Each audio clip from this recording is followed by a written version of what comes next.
প্রিয় শিক্ষার্থীবৃন্দ, আসসালামু আলাইকুম। স্বাগতম জানাচ্ছি তোমাদেরকে আমার ইউটিউব চ্যানেলে। সাথে আছে আমি তাকিউল হোসেন জয়, সহকারী শিক্ষক, ত্রিমোহনী আদর্শ উচ্চ বিদ্যালয়। আজকে আমরা আলোচনা করব তোমাদের সপ্তম শ্রেণী 2025 সালে যে বইটি রয়েছে সেই বইয়ের গণিত বিষয়ক বইয়ের 2.2-এর 1 এবং 2 নম্বর অঙ্কটি নিয়ে। তো এখানে মূলত হচ্ছে লাভ বা ক্ষতির অঙ্ক। তো 1 নম্বর প্রশ্ন যদি আমরা খেয়াল করি, 1 নম্বর প্রশ্ন চেয়েছে একজন দোকানদার প্রতি মিটার 200 টাকা দরে 5 মিটার কাপড় কিনে প্রতি মিটার 225 টাকা দরে বিক্রি করলে কত লাভ হয়েছে। কত লাভ হয়েছে সেটা চেয়েছে, শতকরা চায়নি। তাহলে আমরা যদি খেয়াল করি যে সে প্রতি মিটার কাপড় কিনেছে কত টাকা দরে, 200 টাকা দরে, আর বিক্রি করেছে 225 টাকা দরে। তাহলে 5 মিটারে তার কত টাকা কাপড় লাভ হলো। 2 নম্বরে চেয়েছে একজন কমলা বিক্রেতা প্রতি হালি 60 টাকা দরে 5 ডজন কমলা কিনে প্রতি হালি 50 টাকা দরে বিক্রয় করলে কত ক্ষতি হয়েছে। তার মানে সে ক্রয় করেছে 60 টাকা দরে প্রতি হালি, আর প্রতি হালি বিক্রয় করেছে 50 টাকা দরে। এতে 5 ডজনে তার কত ক্ষতি হয়েছে। তো চলো আমরা সমাধান শিখে ফেলি। প্রথমে 1 নম্বর লিখব, দেওয়া আছে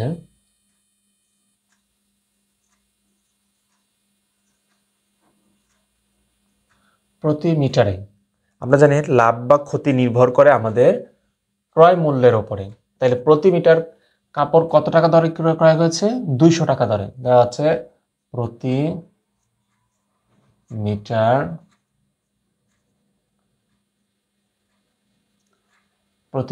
কাপড়ের ক্রয় মূল্য, প্রতি মিটার কাপড়ের ক্রয় মূল্য হচ্ছে 200 টাকা। আর প্রতি মিটার কাপড়ের বিক্রয় মূল্য হচ্ছে 225 টাকা।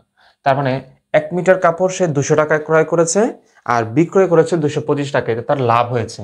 লিখব সুতরাং প্রতি মিটারে, প্রতি মিটার মিন্স 1 মিটার, প্রতি মিটারে লাভ হয়েছে 225 মাইনাস 200 সমান সমান 25 টাকা। তার মানে প্রতি মিটারে তার লাভ হয়েছে 25 টাকা। তাহলে 5 মিটার কাপড় সে ক্রয় করেছিল। তো 5 মিটার কাপড়ে লাভ হয়েছে 5 মিটার কাপড়। 1 মিটারে যদি 25 টাকা হয়, 5 মিটারে অবশ্যই বেশি হবে। 5 পঁচিশে 125 টাকা। তার মানে সে যদি 5 মিটার কাপড় বিক্রয় করে তাহলে তার 125 টাকা লাভ হবে। এটাই হচ্ছে উত্তর, 125 টাকা। খুবই সহজ একটা অঙ্ক। 1 নম্বর শেষ। প্রতি মিটারের কাপড়ের ক্রয় মূল্য ছিল 200 টাকা, বিক্রয় মূল্য হচ্ছে 225 টাকা। বিক্রয় করে মানে বিক্রয় মূল্য বেশি, তাহলে লাভ হয়েছে, বিক্রয় বিয়োগ করেছি, তাহলে প্রতি মিটার লাভ হয়েছে কত, 25 টাকা। তাহলে সে মোট কাপড় বিক্রয় করেছে 5 মিটার। তাহলে 1 মিটারে 25 টাকা লাভ করেছে, তাহলে তার মোট বিক্রয় হচ্ছে 5 মিটার, তাহলে 5 মিটারে 125 টাকা লাভ হয়েছে। এবার 2 নম্বর অঙ্কটি। 2 নম্বর অঙ্কে বলেছে একজন কমলা বিক্রেতা প্রতি হালি 60 টাকা দরে 5 ডজন কমলা কিনে প্রতি হালি 50 টাকা দরে বিক্রয় করলে কত ক্ষতি হয়েছে। তা আমরা জানি এক হালিতে হচ্ছে 4টি, তাহলে 5 ডজন, 5 ডজনে কয় হালি সেটা বের করতে হবে। তাহলে লিখব, দেওয়া আছে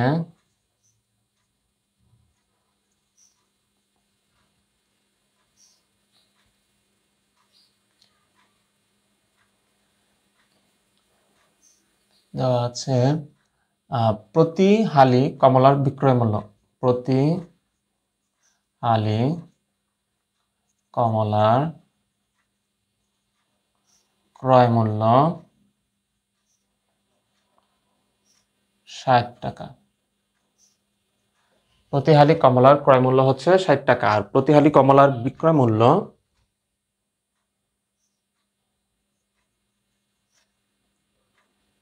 50 টাকা।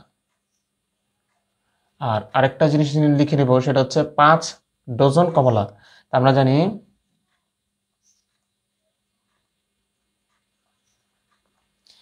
1 ডজন সমান সমান, আমরা জানি 1 হালিতে হচ্ছে 4টি, তাহলে 1 ডজনে হচ্ছে 12টি, আর তাহলে 1 ডজন সমান 3 হালি। সুতরাং 5 ডজন সমান সমান 3 গুণন 5 15 হালি।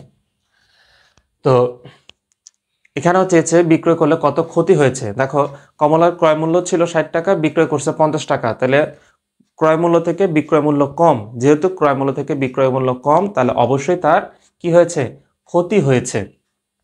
তাহলে লিখব হালি প্রতি তার ক্ষতি,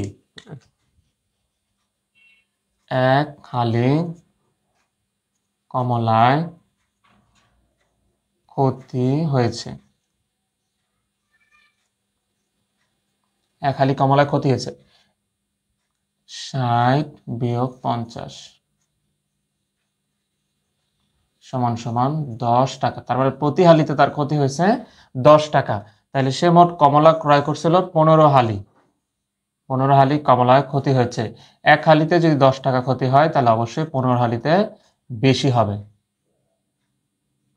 গুণ করলে 15কে 15 আর একটা শূন্য, 150 টাকা। তার মানে তার প্রতি হালিতে তার 5 ডজন কমলায় ক্ষতি হয়েছে 150 টাকা।